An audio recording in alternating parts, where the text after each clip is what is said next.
Magandang umaga po, no? So ito, may katanungan tayo, no? May babala po si Peter, no? Tungkol po ito, no? Kay VP Sara, no? So, meron siyang ipapaabot, no? Kaibigan, no? Salamat pala kaibigan, no? Dahil meron ka na namang impormasyon ngayon, no? Tungkol kay VP Sara, kaibigan.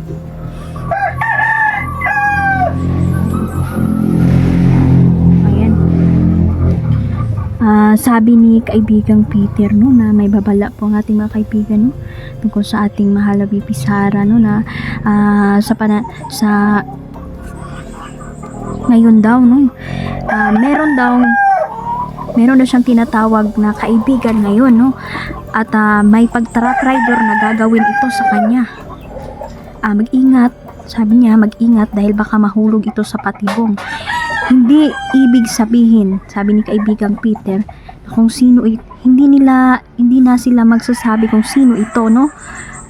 Pero sabi ni Peter, dahil ang taong bayan, alam na nila kung sino ito. No? Dahil sinusuka na din ito ng taong bayan. So may pinaabot si Peter, no, na dapat mag-ingat si VP Sara ngayon kasi siya talaga yung next target ngayon, no? Opo, kaibigan.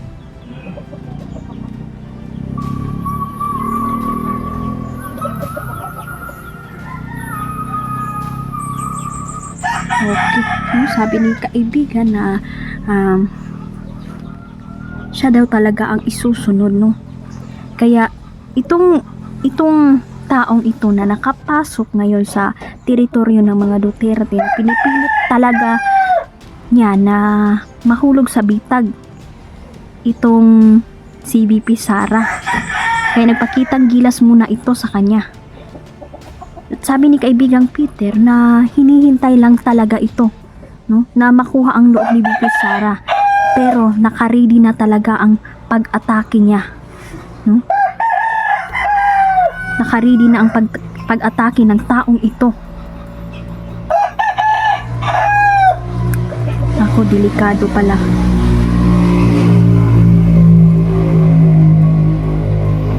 So, ayan, kailangan talagang mag-ingat, no? Mag-ingat ni VP Sara ngayon. Dahil maraming gustong magwasak sa mga Duterte, lalong-lalo na kay VP Sara na siya na ang isusunod, no, na maging presidente sa taon na 2028.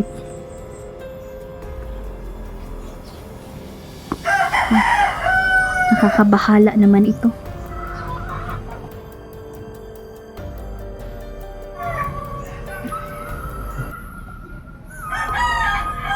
So, ito yung pinapaabot ng ating kaibigan na upo kaibigan, no, sabi ni Peter na kailangan itong buwagin ni Sara, no, dahil ang taong ito, no, dahil hindi talaga ito makakatulong sa kanya.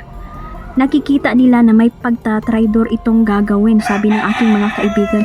Kumukuha lang talaga ito ng simpatiya, no, sa mga supporters ng mga Duterte.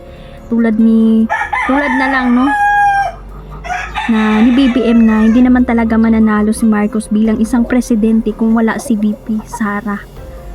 No, kailangan hindi maulit ang pagtatraidor ba. No, nakakabahala itong mga sinasabi ng ating kaibigan kasi posible itong mangyari, no. Kailangang mag-ingat talaga, no. Puso kasi ang kalaban ngayon. Opo kaibigan, no, sabi ni Sara, no, sabi ni kaibigan, no, si Sara daw ay mabait, no. Mabait talaga itong si VP Sara. Matalino, number 1. Matalino pa daw ito sa kanyang ama, no, sabi ni kaibigang Peter. Matapang, no. Matapang ang babaeng ito. Ngunit sa likod ng kanyang pagkamatapang may malambot na puso, no? Kaya nga delikado, baka ito'y ikakapahamak. Kailangan hindi siya malinlang, no? Sayang ang pinaghirapan, siguradong magagalit ang taong bayan kung mangyari uli ang pagtatraidor sa isa sa mga pinagkakatiwalaan niya ngayon. Grabe, nakakabahala ito kaibigan.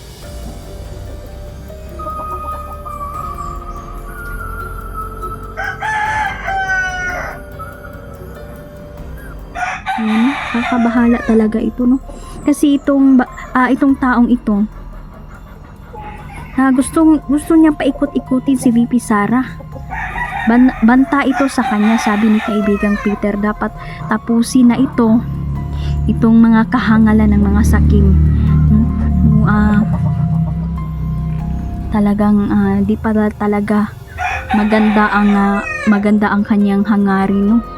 Kung nagkukunwari lang pala nagkukunwaring kaibigan ni VP Sara ngayon, pero wag daw tayong mag-alala, sabi ni kaibigan, dahil magkakabukingan na at hindi na ito mapipigilan pa. Tama, kaibigan, no?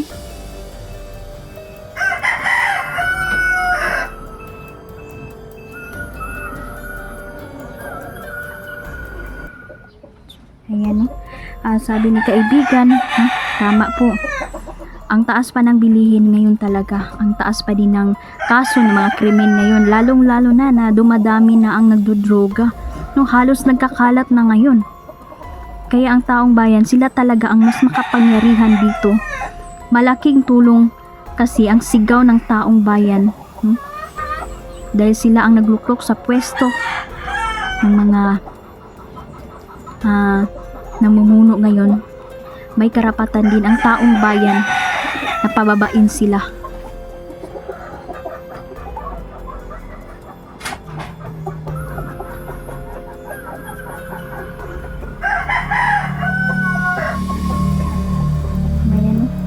Sabi ni kaibigan mo na ayan, may pag-aatake na gagawin, no? Kaya mag-ingat lang po si VP Sara, no? Hindi naman siya pababayaan ng ating ama, no? Nag-pray lang tayo na itong taong ito na gustong-gusto na umatake ay mapipigilan pa ito. Kasi sabi ni Peter, sa ganitong panahon talaga, no, wala na talaga dapat silang pagkatiwalaan maliban lang sa mga loyalista ng mga Duterte, no? Opo, kaibigan, salamat po sa pinaabot niyo po ngayon.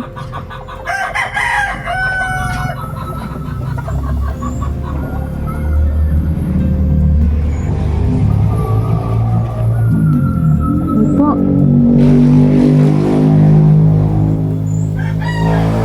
So, ayan, no? So, nakapasok talaga ang kalaban, no, sa teritoryo nila.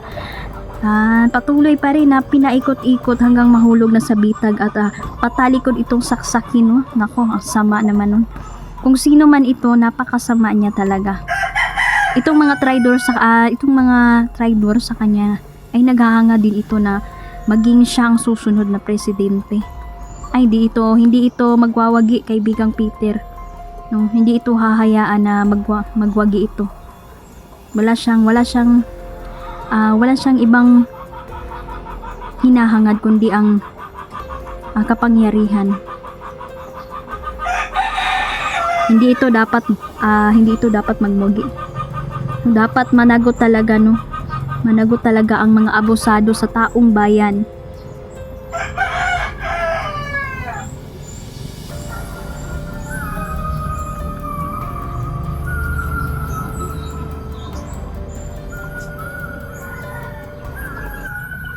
Opo. So, ayan, no? Sabi pala ni Peter na may mga paghihirap tayong dadanasin, tulad na lang ng pagkain, mahirapan ng mga tao dahil mayroong sakit na dadanas, no, na walang lunas ang sakit na ito, at mabilis po itong kumitil ng buhay. Yan yung nakikita sa ating mga kaibigan, no, sa mga mangyayari. At sabi niya may mangyayari na matinding kagutuman na mararanasan ng mga tao. At pabala din ni kaibigang Peter, mag-ingat din sa mga taong di natin kakilala. Maraming gustong nagbabalak ng mga masasama ngayon dahil naniniwala na ang kriminal na pabor ang panahon sa kanila ngayon. Kaya mag-ingat tayo, no? Mag-ingat tayo. Dahil ngayong panahon na yun, no? Ngayon nga karong nga panahon na lisod na jud kaayo magtiwala sa mga tao dahil lugmok na. ang ilan sa droga. Hindi na sila makapag-isip ng matino. Salamat po sa mga sinabi mo ngayon, Peter, no? Sa mga babala mo. So ayan, no, magdasal natin, no, sa BP Sara, no, na sana maalerto siya, no. Sabi ni maning kaibigang Peter na malalaman niya agad ito dahil meron siyang kutob na kasi, no. Ngayon si BP Sara ngayon may kutob na siya, no, may nana siya'y pagdududa sa taong ito, no. Malalaman na lang natin at mababalita na lang ito, no, sa media ang pagtatraidor dahil sabi ni kaibigan merong ebidensya sa kanyang pagtatraidor, no, at malalaman agad ito ni VP Sara. Siya maingat lang siya dahil di niya marami pa ring nakapaligid sa kanya ngayon na nagpapanggap lang. Kaya ingat lang talaga, no. Ayan, patuloy tayong magdasal para sa katahimikan ng lahat. So yan, hanggang dito na lang po muna, no. Mag-update lang po kami ni kaibigang Peter dahil marami pa po siyang sasabihin sa atin, no. Marami pa siyang ipapaalam sa atin, no. Salamat po. Ayan, shoutout pala, no, sa inyong lahat. Sir Harry Yamamoto, thank you po. Tishai, salamat po. Mama Susan, Tita Dailin, kayong lahat, no, di ko kayo maisa-isa. Salamat sa patuloy niyong support. At Tita Cecilia, salamat. Tita Imelda, Doke. Yan. Ano pa ba yun? Si Ate Lorna, Mama Anita Puadas, Tata Alisan, salamat sa inyo, no. Salamat sa inyong suporta na nandito pa rin kayo, no. Si Neljan po, please, sana ipagdasal natin, no, na si Neljan nasa critical na area ngayon. Siya po yung may inutos po ang ating mga duwende sa kanya na rescuehin yung mga bata doon, no, sa bundok. Ako, may kanya-kanya kaming lakad. Sana maging safety kami sa aming mga misyon dahil maraming utos ang ating mga kaibigang duwende, no. Marami tayong ililigtas, no, ng mga bata na kinidnap. Patuloy pa rin ang gawain ng mga kidnapper ngayon, hindi pa rin sila tumitigil, lalo na ngayon na busy, no, ang mga tao, no? Hindi sila nakafocus ngayon kung ano man ang krimen na dapat itong tutukan talaga, no. Nakisakay pa sila, no, sa mga nangyayaring kaguluhan ngayon. So ayan, no, mag-ingat kayo. Maraming salamat. Update lang po kami mamaya. Thank you all. Love you. Salamat po.